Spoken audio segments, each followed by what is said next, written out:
You're listening to the Magnetic Boss Podcast, where badass entrepreneurs come together to share authentic conversations. We're ditching the cookie-cutter approach to building a business and valuing collaboration over competition. I'm your host, Calandra Martin, boy mom, coffee-obsessed coach, speaker, and leader. I help women radiate their brilliance in the online space and create magnetic brands. We are here to have fun, do work we love, and enjoy the ride.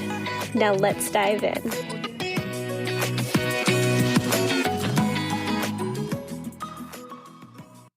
Welcome back to the Magnetic Boss Podcast. Today we have Nandi Camille joining us. Nandi is on a mission to foster abundant and authentic living. She focuses on helping creative and entrepreneurial women to show up in the world the way they want to, whether it's healing through a separation, cultivating an abundant mindset, or creating the vision for their next launch. Nandi is a life coach who helps you up-level your thinking and habits so you can ultimately up-level your life and business. Welcome, Nandi. I'm so excited to dive in with you today. Thank you for having me. I'm excited to be here. Yeah. So I want to dive right in today. I know that there's a lot that we want to cover, but I always like to kick off these conversations by allowing you the time and space to share with our listeners a little bit about you, how you got to where you are, and something that you really love about what you do in the world of personal development and life coaching. Ooh. Okay. Now I have to remember all your questions. So how I got to being a life coach. Hi, everybody. I'm Nandi, rhymes with Gandhi. But how I got to be a life coach is kind of, I call it a squiggly story. I started back in college. I got to college, decided I was going to get my degree in education. But while I was there, I wanted to work while I was going to school. And so I went to the recreation center and they were having this big hiring festival sort of thing. You know, all the freshmen get together. What kind of job do you want at college?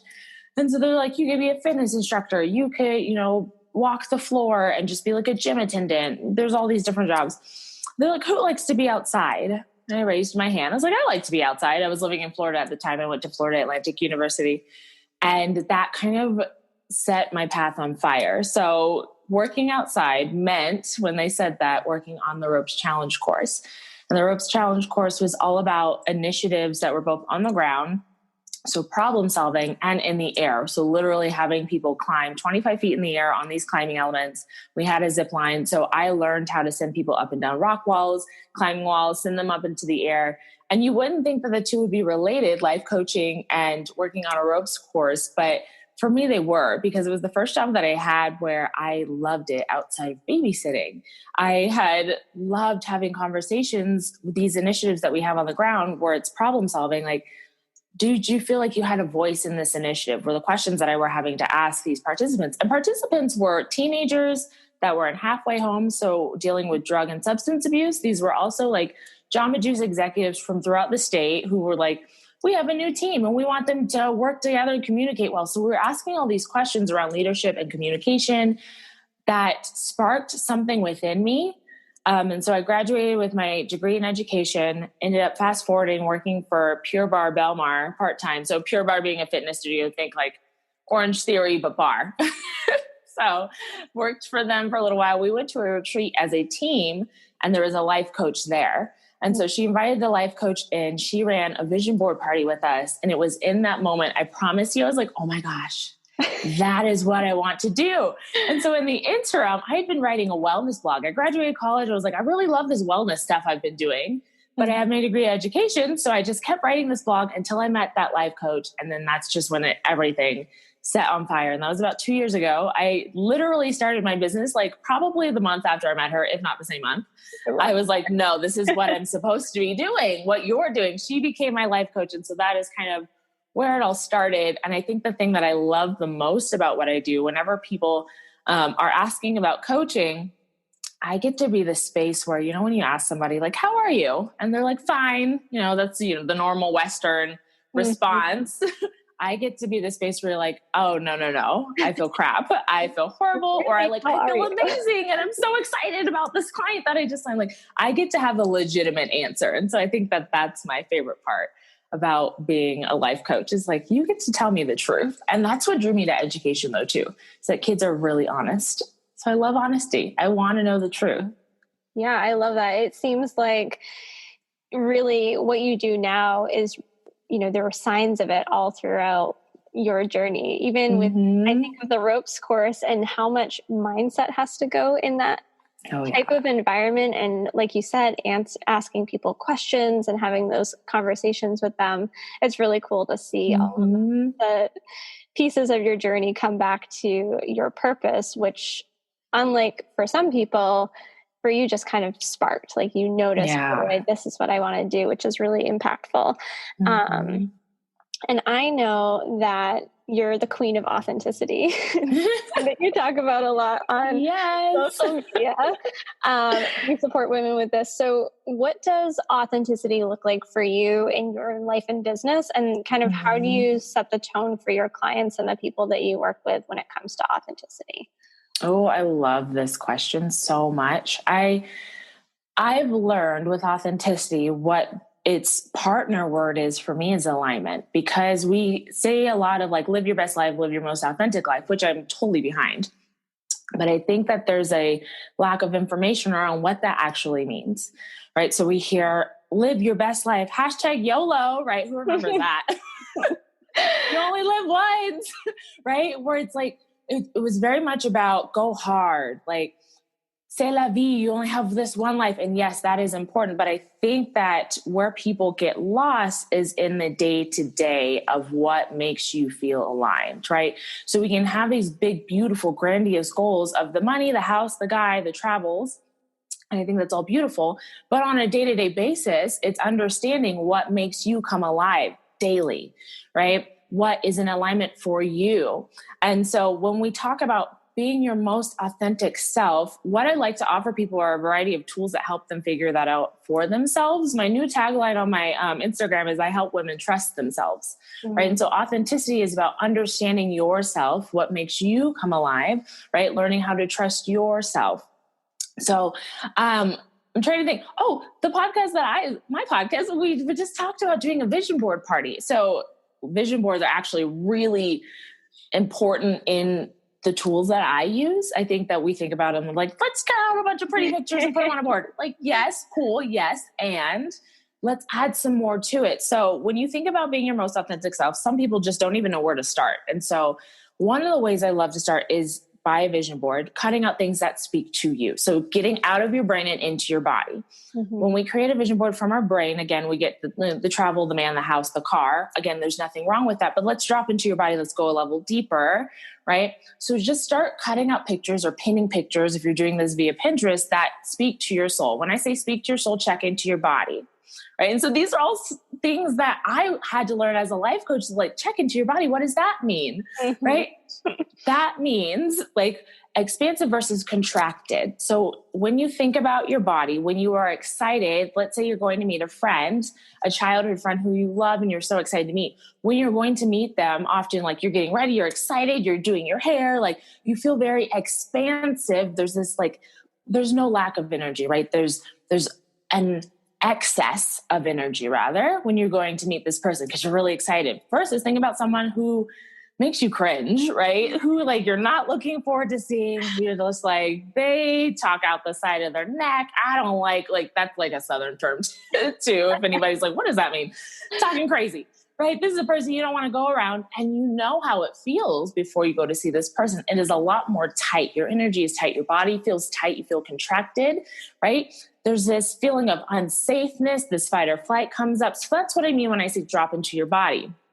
As you're pinning pictures, cutting out pictures, do that exercise. What feels expansive in my body? What makes me come alive? What feels tight? Skip everything that makes you feel tight. Cut out things, pin things that make you feel expansive. This is one of the ways you can figure out what is authentic to you, what's underneath you, or what's underneath that surface stuff. I did this once and I cut out a bunch of ocean pictures I found out.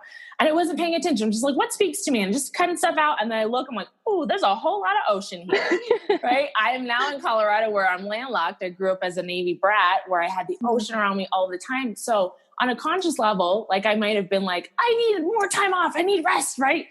But subconsciously, when I dropped into my body, the pattern was that I wanted ocean. That was my expansiveness, was I needed to get out. I needed to be in open spaces. And then we get to problem solve from there. So, right, a lot of us, when it comes to being our most authentic self, get caught on the first thing. I want rest. I want to layer deeper. And I found that I wanted ocean because I did this exercise. But now I'm in Colorado, right? So then I find like, okay, cool. I can't be at the ocean right now. And some of us get stuck. I can't do this thing right now. And so we stop. But it's like, how do I invite that in right now? What's underneath that? Expansiveness. I need to be around something bigger than me. For me, that's the ocean growing up. Now I'm in Colorado, that's the mountains. So the way I got to problem solve with that is I need to do a day trip to the mountains, right? And so that was what was most authentic for me. But it does kind of take this squiggly road of being willing to sit with yourself and to open up that self-awareness and open it up a little bit more until you get to what's really at the heart of it. So that is a long-winded answer for authenticity.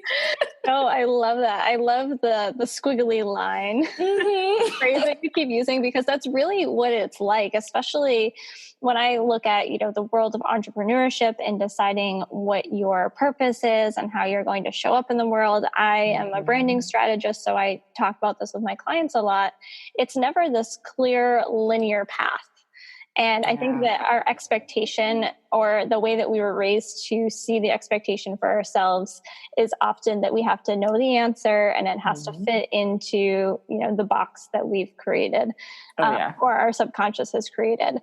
So I love that so much. And I think that authenticity and trusting yourself is always something that we have to practice at. And it gets easier with time. So I love the idea of starting with a vision board and just kind of like piecing together, what are the patterns? What do I see coming up for me? So with that and with authenticity, I'd love to have us dive into people pleasing. I know that's something that you've been talking about a lot recently. And you made a post recently about becoming a rule breaker. So can you cover this topic and dive into how that pairs with authenticity?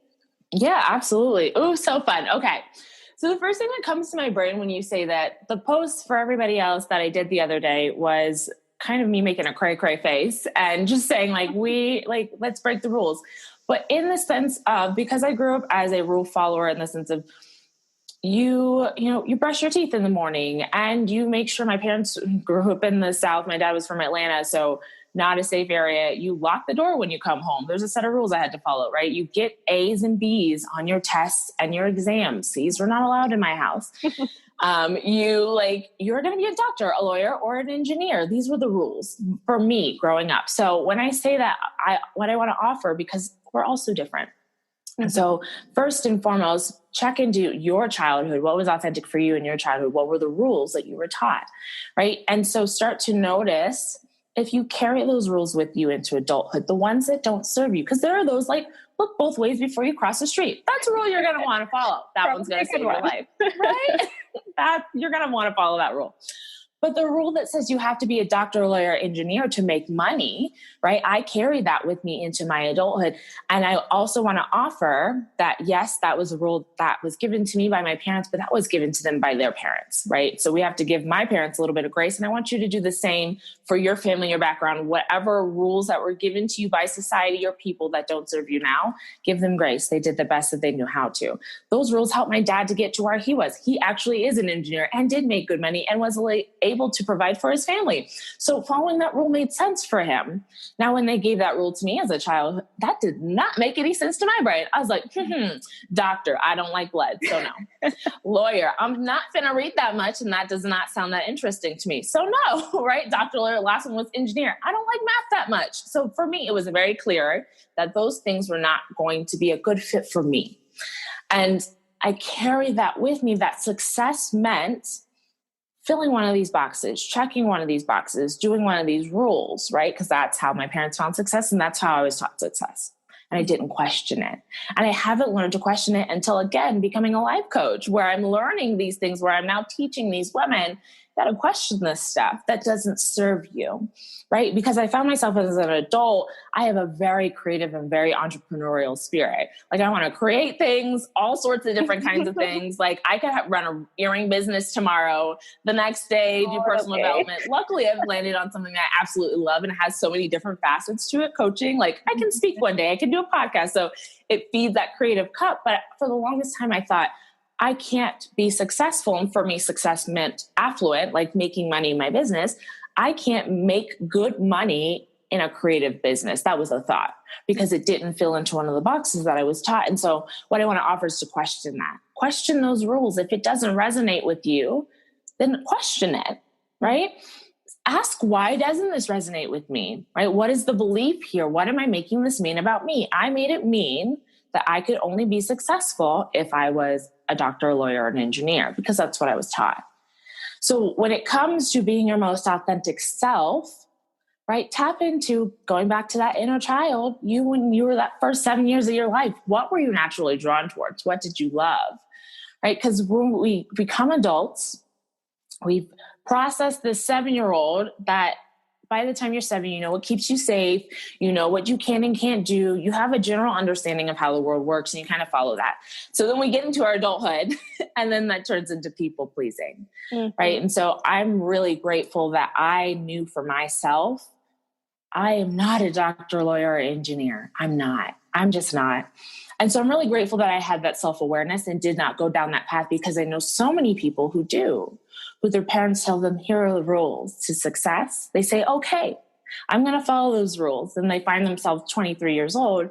They've passed the bar. They have done the exams. They are the lawyer. They are the, quote, successful person their parents wanted them to be. And that they attach their identity to being. So they partially wanted to be, but they're finding this doesn't resonate with me. This isn't what I want to do, right? So tap into that, my friend. If you're listening to this and you're like, oh, that's me. That's the people pleasing, right? Mm-hmm. And the way I defined it is doing things for others at the detriment of ourselves, right? So we can serve others, we can go and volunteer for others, and it doesn't feel like a detriment to ourselves because we love to volunteer, right? I love to do Habitat for Humanity, and that makes me come alive. But if you're doing Habitat for Humanity because your grandmother told you that good people, good girls and boys volunteer for Habitat for Humanity, check in with that. Right? Is there another way that you can volunteer? Is there another way that you can be, quote, successful? Can you redefine success? So that, question it. Notice, again, drop into your body. We know in our bodies will tell us this doesn't feel good. If it doesn't feel good, question it. Ask it why. Why doesn't this feel good? Yeah, I think that's so important. And it, again, goes back to, you're talking about the inner child, and kind of the cloth that we're all cut from is so unique. Like, our backgrounds are all so unique. So I think, identifying that is so important, and then allowing yourself that space to be able to uncover what actually feels good to you.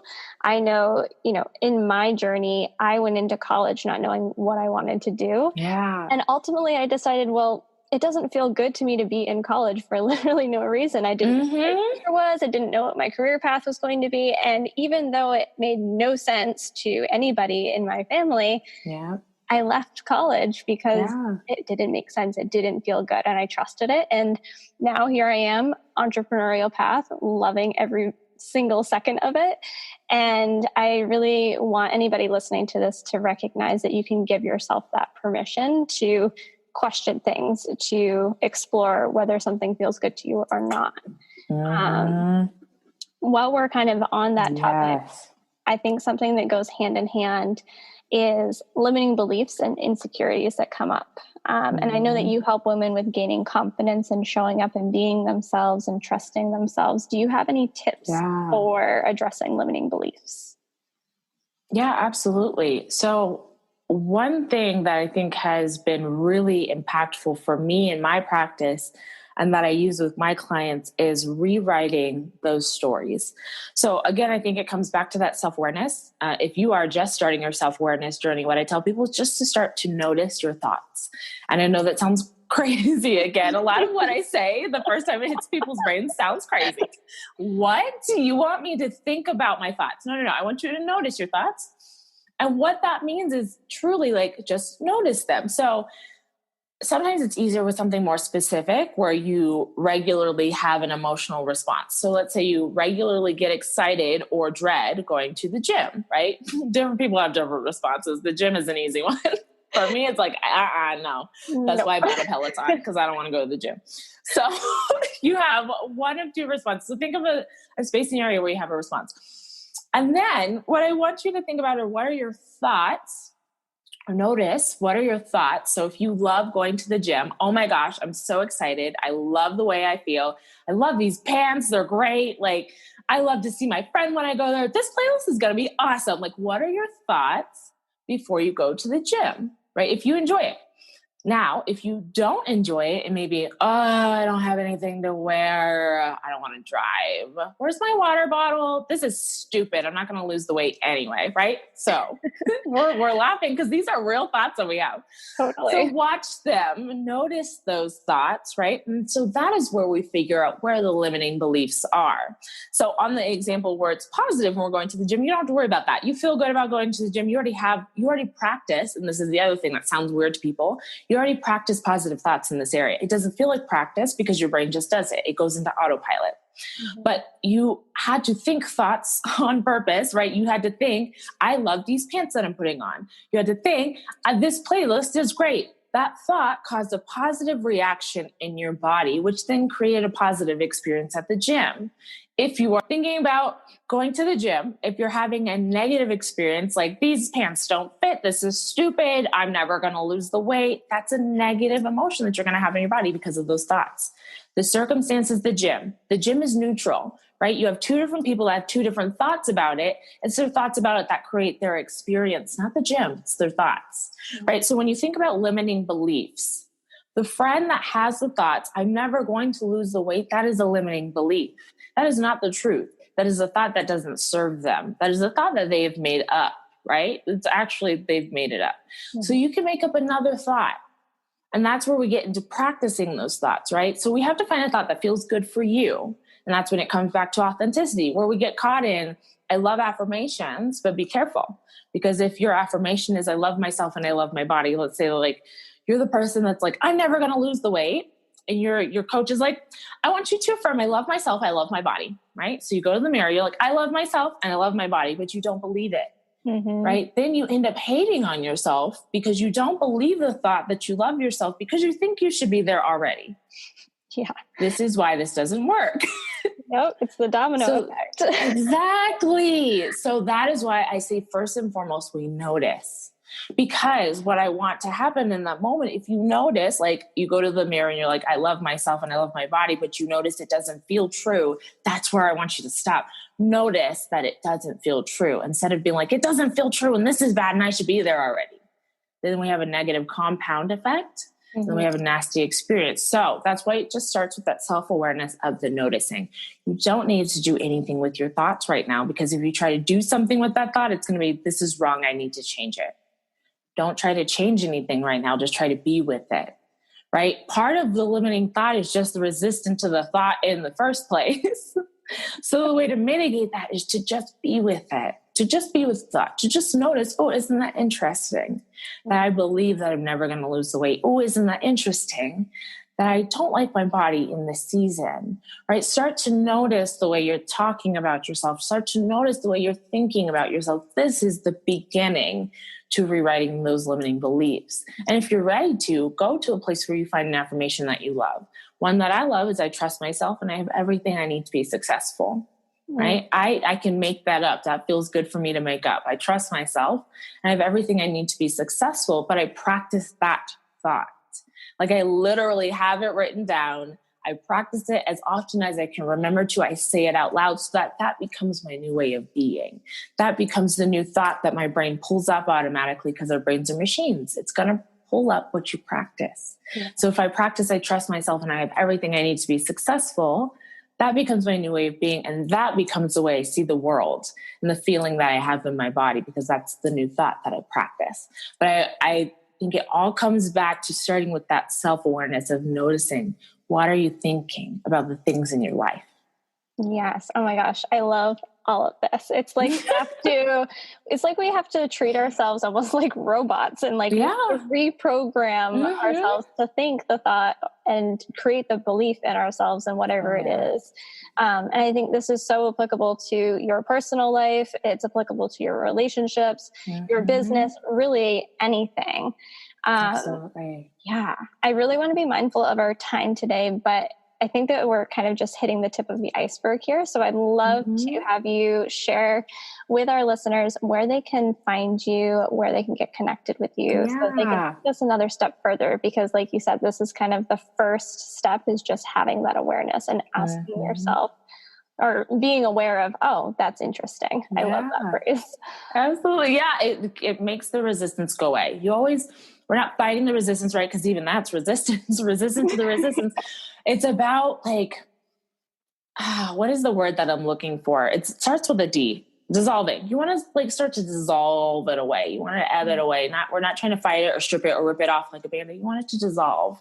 And so noticing, oh, isn't that interesting, allows us to not fight it, but just to allow it to be there, and it'll dissolve on its own. So to get in my universe, if you're enjoying this, I've loved being on the podcast with you, Calandra. And am I saying that correctly too? I'm actually saying that outside for the first time. I'm like, oh, I hope I said that right. Yes. Thank you so much for having me. Thank you for your time. Thank you for, sharing this with your listeners. So thank you. You can find me at nandicamille.com, or you can go to @Nandi, that's NAND as in dog, Camille, spelled the traditional way, Camille, CAMILLE, on Instagram. And then I'm launching my new monthly coaching package. It is Queen in Spirit. I'm so excited about it. We're going to take these topics and we're going to go deeper each month, and it's going to be a new topic each month, but it's like having a life coach in your back pocket and a community of like-minded, growth-minded women who get you, who are like, I'm in this shit too, girl. And I'm trying to figure it out too. And you're not alone. So that's a little bit about me. And my email, hello@nandicamille.com. If you ever just want to reach out or have any questions, that's some of the ways you can get in touch with me. Amazing. And I will link all of that up in the show notes. So make sure that you guys are checking the show notes. Go follow Nandi, consume her content. It's amazing, incredible stuff, and really important for all of us, I believe, as entrepreneurs, to be paying attention to the inner work and the personal development, because without it, we could talk strategy all day long, but this is really the stuff that moves the needle forward. So thank you so much, Nandi, for being on the show today. Thank you for having me.